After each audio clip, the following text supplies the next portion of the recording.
Yes, please proceed. Comsec, ayusin nyo muna yun. Then later on, we'll go back to it. Proceed with the questions. Thank you, Mr. Chair. So, Mr. Chair, questions directed to TikTok. So, I'm sure we've heard po, Ma'am Paderna, yung ating sentiments from the PCG. Would you have any comment po in relation to the so-called, yung first part po, yung proliferating video with the fake news that China owns Palawan? And then the second point would be on the alleged suppression of journalist postings regarding the West Philippine Sea.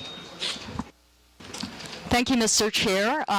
First of all, we're grateful to the Honorable Committee for having us today and giving us the opportunity to speak on behalf of TikTok. We do want to address the concerns of the Philippine Coast Guard and the Honorable Congressman here today. Actually, we do not allow misinformation that puts not just individuals at risk of harm, but we also do not allow misinformation that may cause societal harm. We have taken down posts in the past similar to these videos, citing territorial disputes, and we are happy to work with the Honorable Committee in securing links to these videos so we can endorse them to the appropriate teams within TikTok. We have already coordinated with the committee secretary to secure the links so that we can report them accordingly.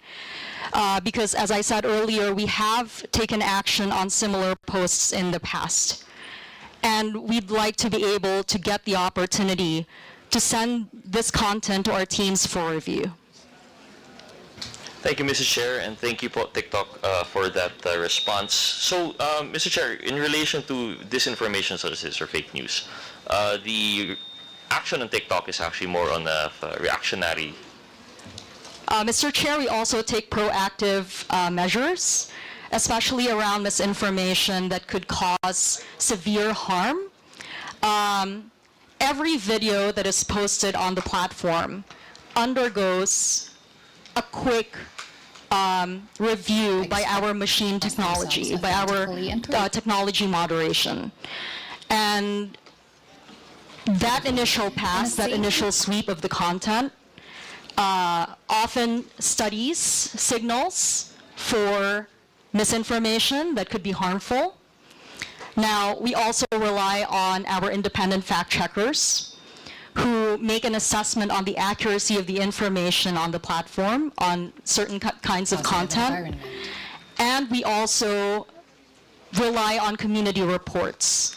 So user reports also assist us in spotting misinformation that violate our community guidelines. Thank you. Mr. Chair, sorry, let me just clarify po. No? While I understand that there would be these measures, for example, that you've mentioned, these community moderators, and the review upon posting, this would be actually after the fact that the video is posted, correct? That's, Mr. Chair, incorrect, actually. Before a video is posted, if you notice, if anybody is familiar with the way that TikTok works, when you post a video, there's a processing time. That processing time is actually the period when the video undergoes technology moderation. Okay, so there's how much uptime would that be usually? I'm not familiar with the TikTok. I don't have precise figures around that, Mr. Chair, but rest assured that every video goes through automatic technology moderation. So when it undergoes automatic technology moderation, when a video has been reported to be a source of fake news, generally, even if through a different user there would be an attempt to repost the video, it should be flagged. Yes, sir. Let me get back to you on that, Mr. Chair, actually. But one thing that we would love to share to the Honorable Committee is that between July to September, I believe, during a period last year, we removed over 4 million videos that violated our community guidelines.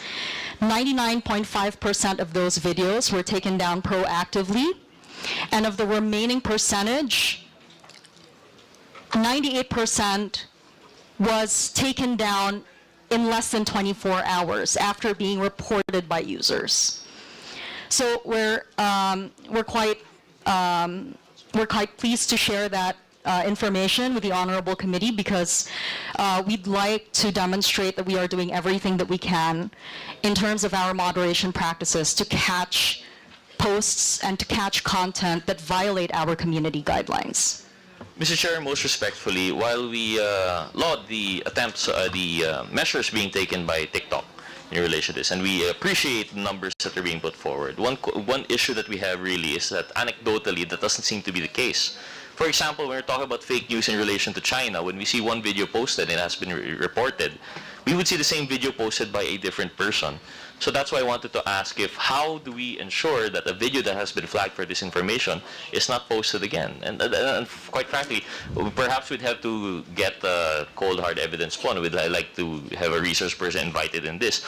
But it tends to be that once there is a narrative being taken by certain bad actors in relation to fake news and it's posted and they take it down, they just post it through another user.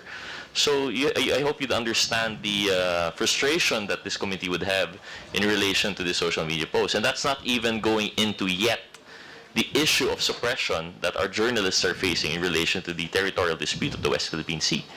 So in relation to that, if we could move on, Ms. Padera, most respectfully to the Honorable Chairman, in relation to the suppression, what measures do we have? Are we aware of this suppression of postings in relation to coverage of the West Philippine Sea? Thank you, Mr. Chair, for the question. We do not suppress any content that pertains to the West Philippine Sea. We welcome the diversity of political expression, and what we can share is that if a video is muted, there is a possibility that the content may have committed a violation of our guidelines, specifically perhaps around intellectual property. That kind of action, muting a video, is typically something that we do when there is an intellectual property violation. So we want to reassure the Honorable Committee that we do not silence voices that advocate for greater awareness on West Philippine Sea issues. Thank you, Mr. Chair. I guess we are forced to take that on face value po, no? But as far as anecdotally, if I recall right, the video that was suppressed, I don't think there's an intellectual property issue. That was a coverage of yung journalist po having an altercation with yung counterparts sa China. Walang music naman na nagpo-play doon. In fact, nagmumurahan pa po sila. So, Mr. Chair, I guess to advance, to progress this issue siguro, we can ask the Honorable Comsec if we may po, Commodore Tariela, if you could point us in the right direction kung sinong journalist po ito that were allegedly suppressed, we could probably invite them or communicate with them through the committee secretariat. Then we can probably have them coordinate with TikTok, and we'll get to the bottom of this at a latter hearing po, no? Because as it stands, it's going to be a anecdote versus general guideline. So if we're going to get into the specifics, probably at a latter time when the resource person will be available po, no? Yes, Mr. Chair, and if I may, we're also happy to engage these personalities, these individuals from the press, to understand their experience. Our technology moderation is very sensitive around audio. And so even though two people might be speaking and just speaking, our moderation technology is able to pick up signals of background audio. And as I emphasized earlier, often when a video is muted, it's not because of the content. If content violates our guidelines, we take them down.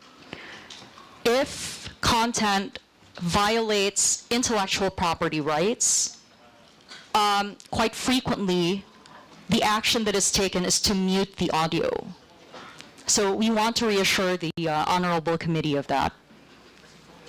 Thank you, Mr. Chair. So I guess we'll have to leave that to the discussion at a later time when we have the resource persons available. So, Mr. Chair, I understand my time is up. I had more questions for TikTok, but I'll probably reserve it for the second round. With that, Mr. Chair, I yield the floor. Thank you very much, Mr. Chairman.